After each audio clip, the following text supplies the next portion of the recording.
listening to the QSR Web podcast. At the Restaurant Franchising and Innovation Summit, executives from leading brands will share their success stories of the numerous ways they have innovated to grow their franchises. Attendees will gain insight and inspiration to help them be more progressive in every facet of their businesses. Register today at franchisinginnovation.com. Hello again, and happy to have you here for the QSR Web podcast. I'm QSR Web and Pizza Marketplace editor Shelley Whitehead, and delighted that you're listening in today because I promise it will be worth your while. One reason for that is that the century-old, privately owned QSR White Castle is in the house today in the form of the brand's vice president, Jamie Richardson. And he'll be up in just a few minutes to talk about that brand's increasingly varied repertoire of its famous sliders and how the brand develops new sandwiches. But first, something that might one day help pay for that bag of sliders, blockchain technology. Specifically, the information that QSR Web's sister site, Blockchain Tech News, focuses on through its editor, Bradley Cooper. Welcome, Coop. Hello, thank you for having me on, Shelley. My pleasure. And man, oh man, has this ever been a topic of food industry interest over the last few years. So why is that? And for those who still haven't figured it all out, what is blockchain? Well, I think everyone wants to be on the cutting edge and everyone wants the next coolest thing. And with blockchain specifically, blockchain essentially is a decentralized ledger. So you can think of it almost in very simple terms as like a database that isn't controlled by one person. It's controlled by multiple people. And essentially, blockchain's first use case was with Bitcoin to be able to record Bitcoin transactions. But it has since expanded since then to things like, looking at supply chain management or smart contracts or things like that. So that's blockchain in the very basic. Awesome. So why is a digital ledger like this such a big deal for restaurant payment and even restaurant operation overall? Well, the first thing that restaurants might use it for is something like loyalty payments. So just being able to really easily push tokens for people that they can use, say, to like redeem a burger or something like that.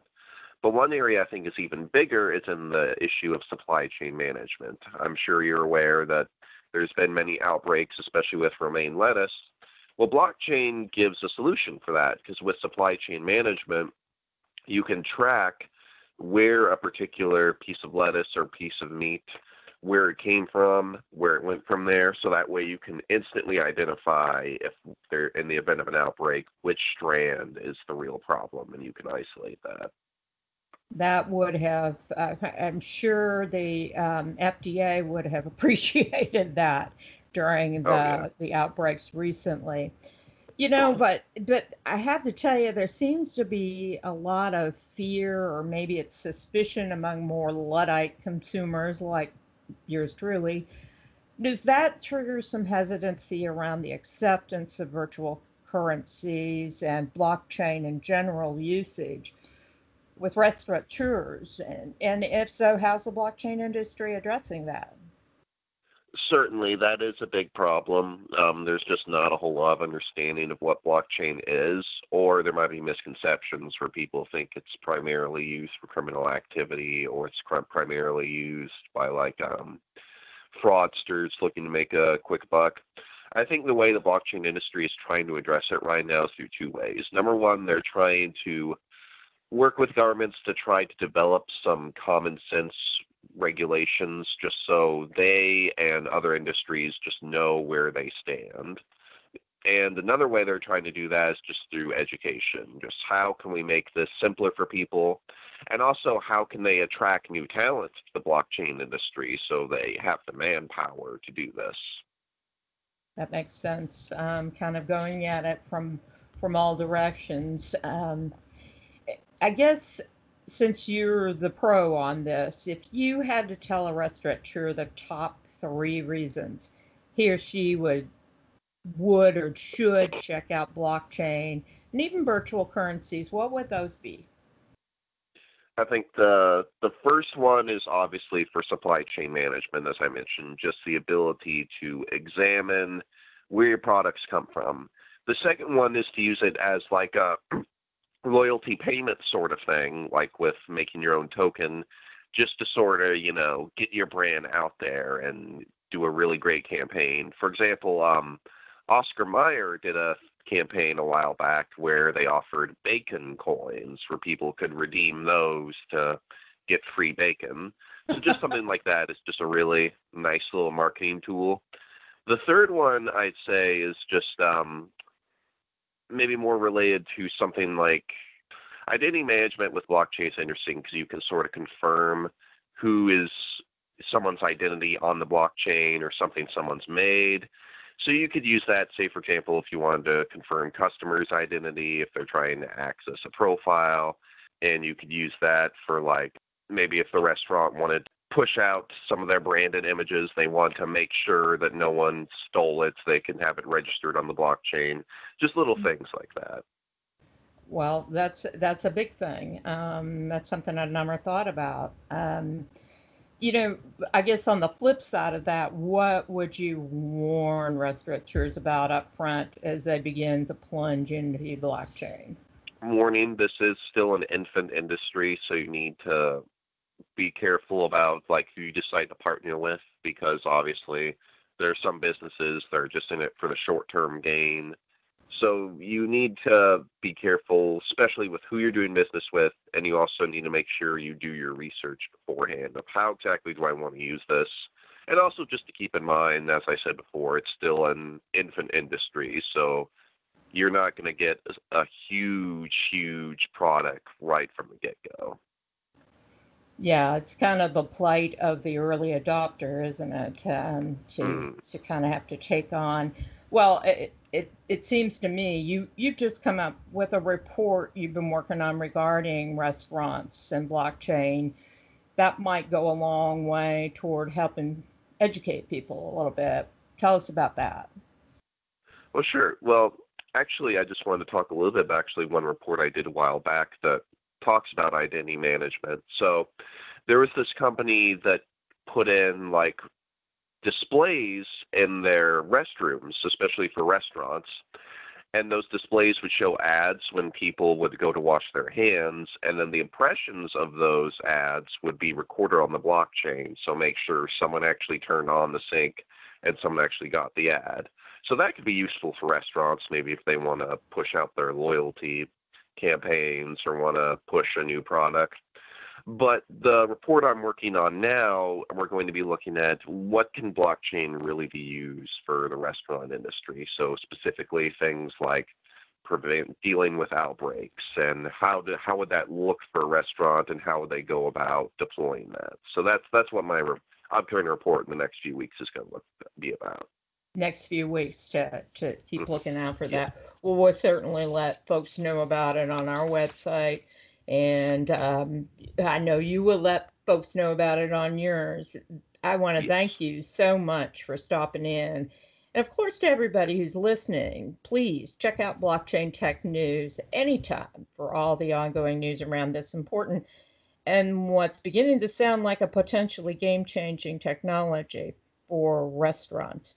But first, hang on just a few seconds because we're coming right back with the home of that famous little square burger known as the Slider, White Castle.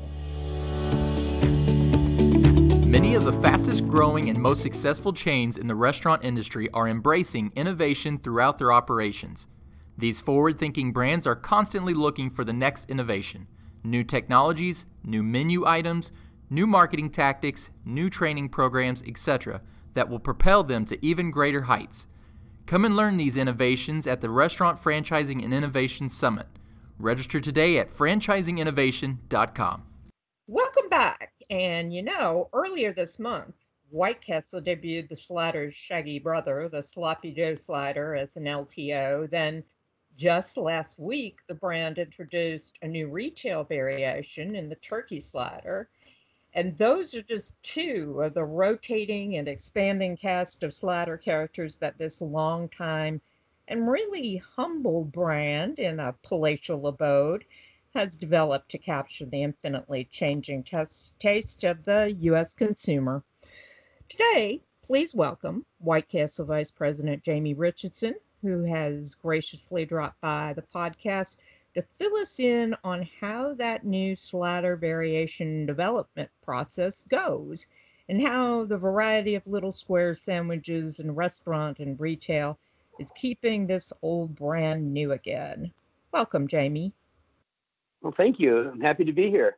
We're delighted to have you. So, first off, how many slider variations are there at the moment, and when did the brand first start sliding off new takes on its original?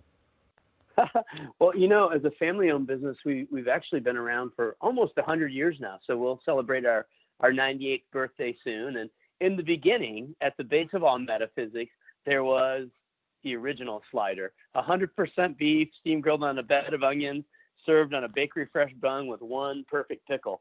And, as time has gone on, today, if you were to go to our order online menu or look at our mobile app, we've got 15 sliders that are there as possibilities. And candidly, the variations are unlimited, because if you want to put smoky cheddar on that sandwich, heck, we don't care if you put it on your breakfast waffle slider. That sounds good to us. So there's really a multiplier there. But we've just had a lot of fun with it. And so much of it has come from the realization, as we transition from third generation of ownership to fourth generation of ownership, that we were no longer a hamburger company. That was always going to be part of who we are. But more importantly, we're now a slider company. And I think that shaped a lot of our menu development as well. You almost, you invented the word. So you almost had to delineate between luge as a slider and slider as a slider. Yeah, I'll tell you, we love our partnership with USA Luge. They're incredible friends and great partners. And turns out luge athletes are called sliders. And so, hey, from that point of origin, we've become fast friends ever since. We help them recruit the new and hopefully future Olympians. Each year they go around city to city all summer long and look for youngsters who might have an aptitude for luge. And so it's been a great experience.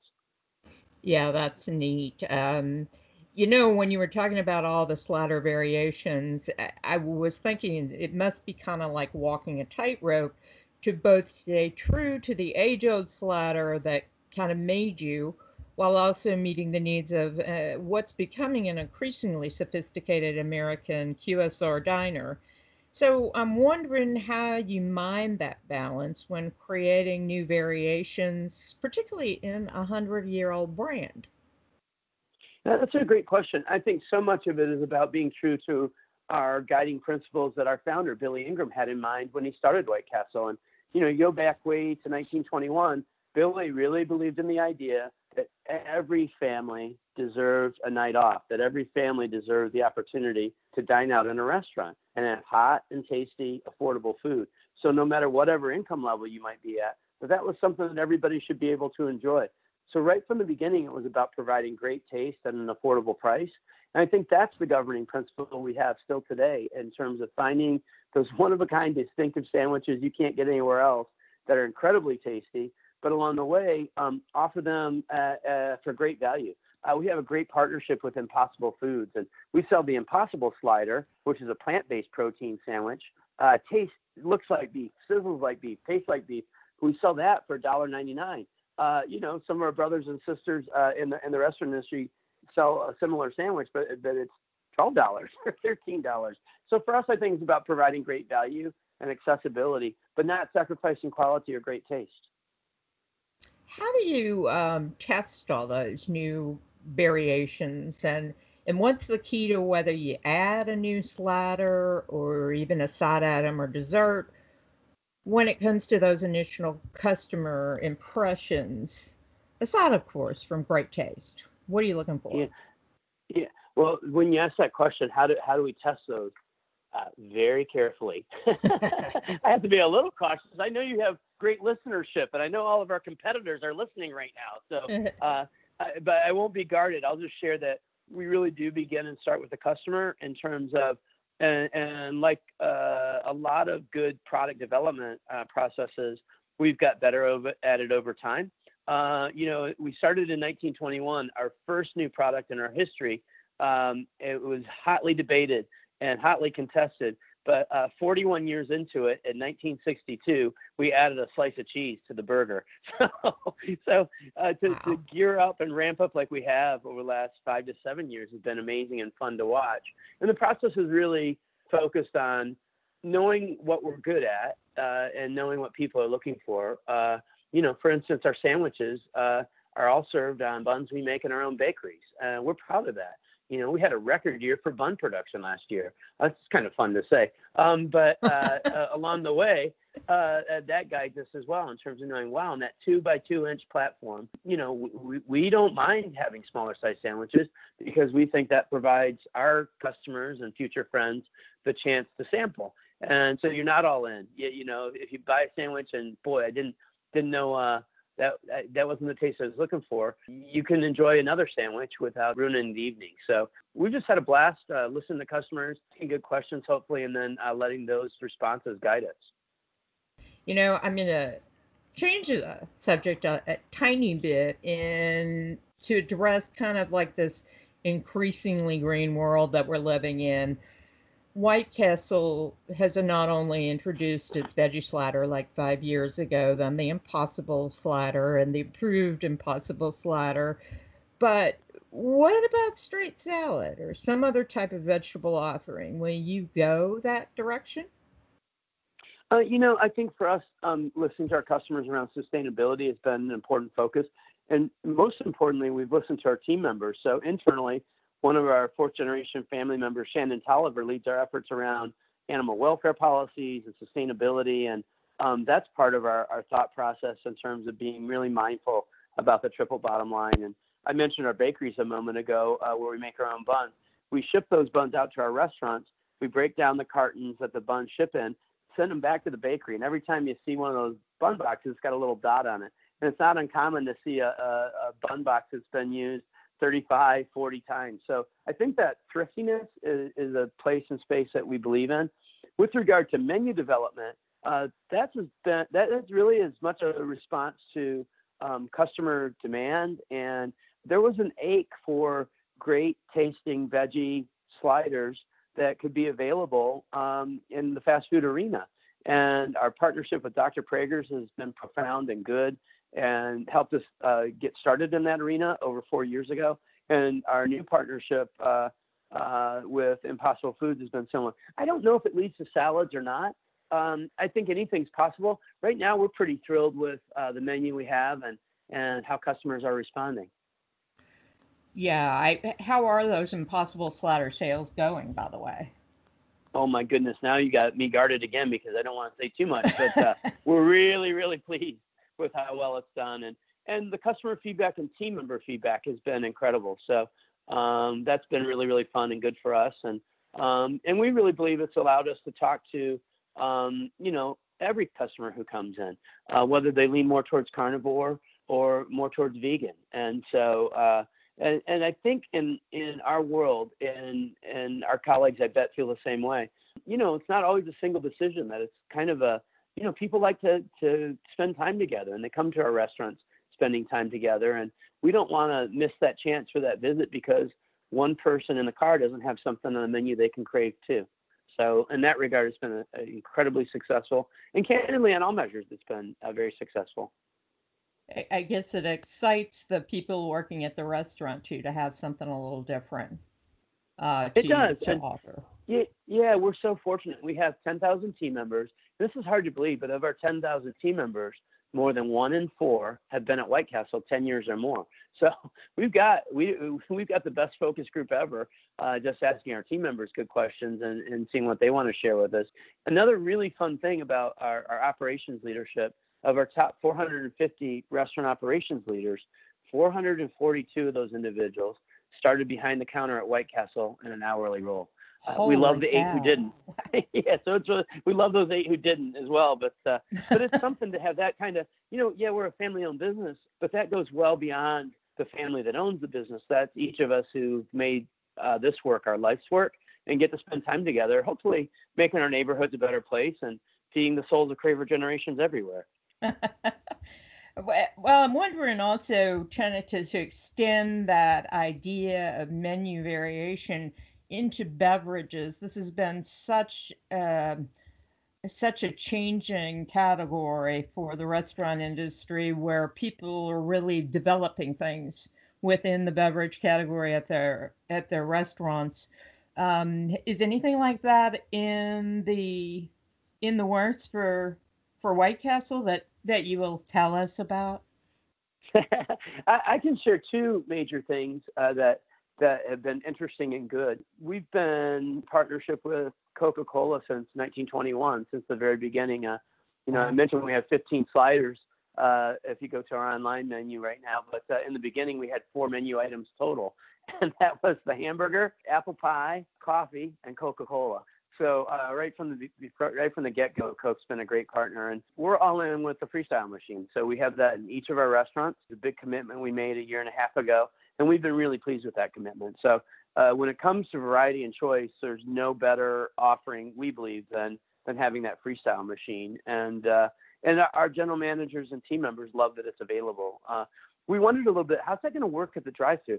It's amazing in terms of how quickly and clearly customers are able to communicate what they want, because candidly, a lot of times before they get to that speaker, they already know they want a diet cherry vanilla Coke with a splash of Fanta strawberry. Whatever their recipe is, they can communicate it pretty well.